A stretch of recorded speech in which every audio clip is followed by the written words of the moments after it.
இன்றைக்கு நம்ம 3 அறிக்கையை பத்தி தெரிஞ்சுக்கலாமா? கர்த்தர் யாவையும் எனக்காக செய்து முடித்தார். கர்த்தர் காரியத்தை வாய்க்க பண்ணுவார். கர்த்தர் என்னோடு கூட இருப்பார். ஆமென். எத்தனை பேர் விசுவாசிக்கிறீங்க? கர்த்தர் உங்களுடைய காரியத்தை வாய்க்க பண்ண உண்மை உள்ளவரா இருக்காரு.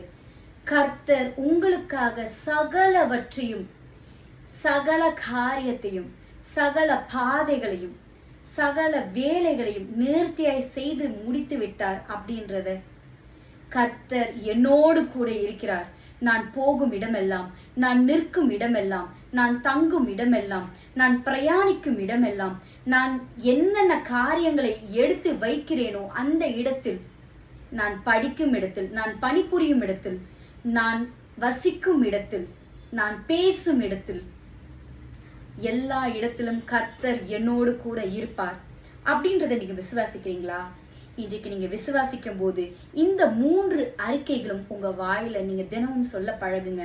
காலையில ஏந்திரிச்ச உடனே கர்த்தர் எனக்காக யாவையும் செய்து முடித்தார், கர்த்தர் காரியத்தை வாய்க்க செய்கிறார், கர்த்தர் என்னோடு கூட இருக்கிறார்ன்றத சொல்லிட்டு உங்களுடைய நாட்களை துவங்கி பாருங்க.